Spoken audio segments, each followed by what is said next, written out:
So Judge John Roach has put in a gag order where nobody associated with either side of this Carmelo Anthony case can speak. Not advocates, not friends, family, witnesses, anybody. Nobody can talk about the case. You open your eyes to the glow of your phone screen. Notifications are going off one after another. Social media is already on fire with a headline that seems almost too shocking to believe. Leaked private messages are spreading everywhere, and they suggest something dark, something that could shake the entire murder investigation surrounding Austin Madaff. The claim? Carmelo Anthony's parents might have been involved in the cover-up. Within hours, screenshots of the supposed messages are being reposted in TikTok breakdown videos, shared in Instagram stories, and debated in long threads on X. Everyone seems to have an opinion, and the outrage is growing by the minute. These messages reportedly came from a private group chat involving Carmelo's father, mother, and two people whose names haven't been revealed. The timestamps are chilling, just 2 hours after Austin was stabbed. The tone of the conversation is what sends chills down people's spines. It's calm. Too calm.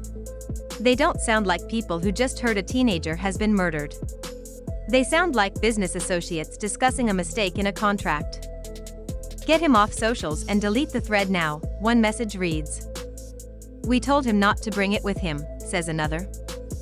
And then comes the line that has the internet exploding. It will be twisted by them. Before they discover the tent, we must outshine it. It's the word tent that everyone can't stop talking about. Austin's body was found in a tent at the high school track meet. That one sentence before they find the tent is setting off alarm bells for the public, for journalists, and now for investigators. Digital forensics experts are already weighing in, saying the screenshots show no signs of tampering. One analyst even claims the IP address from the messages matches a property owned by Carmelo's uncle. That small detail makes the whole thing feel even more real. The Anthony family's legal team stays silent except for a short press release. We are reviewing the authenticity of these alleged communications. No denial. No explanation. Public anger shifts from the murder itself to the possibility of a deliberate digital cover-up. For the first time, the trail doesn't lead to an anonymous suspect, it leads straight to the phones of Carmelo's parents. Looking closer at the timestamps, you see something that's hard to ignore. Police say Austin was killed at the track meet. The messages? They were all sent between 2:03 and 2:06 a.m. The timing is suspicious enough that prosecutors are now asking for emergency subpoenas to get the metadata behind the chat. If these DMs are proven authentic, they could become the centerpiece of the prosecution's case. Online, hashtags like DMTruth and Anthony Coverup are climbing the trending lists. Influencers, athletes, and even journalists are calling the chat log the smoking gun. One sports commentator goes viral for saying, "You don't tell someone to get rid of a tent unless you know exactly what's inside it." Meanwhile, new reports reveal that during the early investigation, law enforcement tried to seize devices from the Anthony home. That effort was delayed over a legal technicality with the search warrant. Now, investigators are moving aggressively, knocking on doors, tracking device IDs, and working directly with Meta's legal team to confirm where these DMs originated. There are whispers that one person in the group chat has flipped, working with the prosecution. This alleged insider may have provided unedited voice notes and longer chat logs, information that hasn't been made public yet but could crush Carmelo's defense. The streets outside the courthouse are a scene of chaos. Protesters hold up signs demanding answers.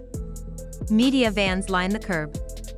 Curious onlookers gather, straining to hear any updates. Inside the district attorney's office, an emergency press conference begins. The assistant DA steps to the podium and confirms the rumor everyone feared: these Instagram DMs are now officially considered digital evidence tied to Austin's murder. They also warn the public about letting media coverage influence the jury pool. But their statement is clear. We have confirmed the legitimacy of several messages linked to devices in the Anthony household. Journalists shout questions, but the message is unmistakable: these weren't random texts. Investigators believe they show panic, deception, and an urgent attempt to contain the damage before police arrived at the scene. Wipe the phone. Everything. Don't let them talk to him tonight. Prosecutors argue these words point to Karmelo's parents spearheading a coordinated cleanup effort, one designed to block justice before it even began. News outlets begin breaking down the DMs frame by frame, comparing them to phone call logs, unexplained gaps in activity, and possible tampering with physical evidence at the track. Legal experts say this could be the first major murder case where Instagram DMs carry more weight than DNA evidence. The anger doesn't stop at the Anthony family. Parents and students at the school where Austin was killed demand accountability from school officials too. Justice for Austin is taped across lockers, fences, and windows. The story has now moved far beyond the murder scene. What started as a crime in a tent has become a high-stakes digital manhunt. Then, another bombshell drops. A screenshot surfaces that claims to be from Karmelo's mother, sent less than an hour after the stabbing. It reads, "He didn't mean to. We'll make this right." Beneath it are blurred responses except one. "It's too late. They're already here."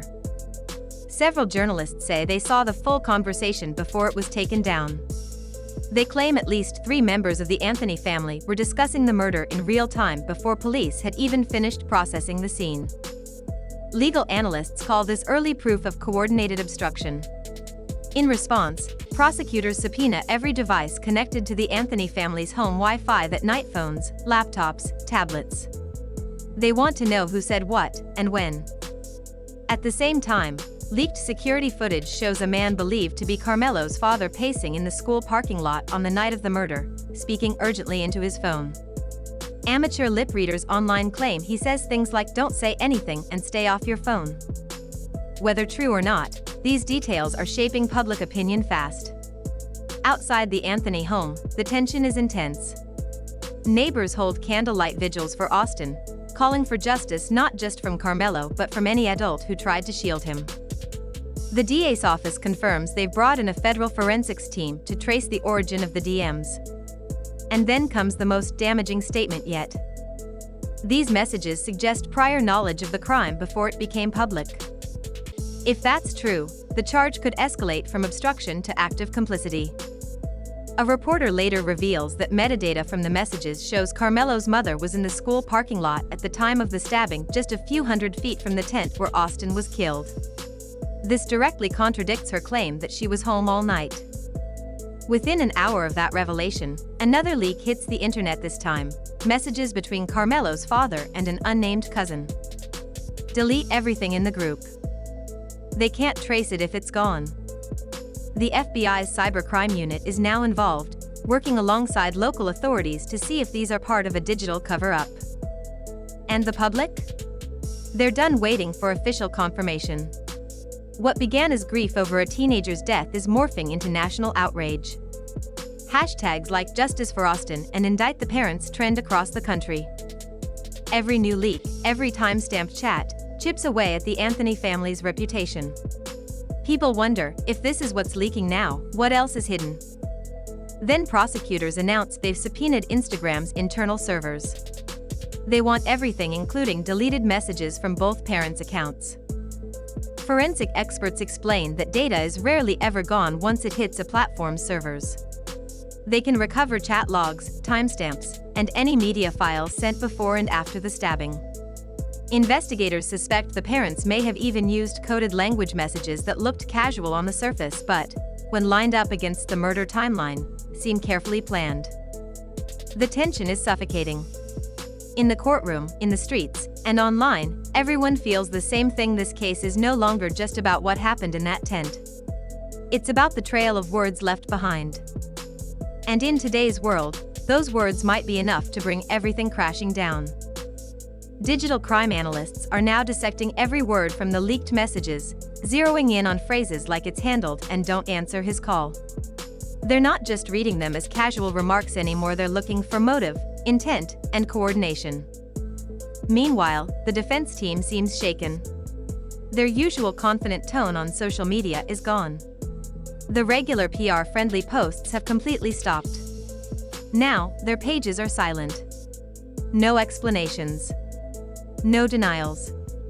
Just silence, the kind that feels heavy, the kind that makes people wonder if something has already broken behind the scenes.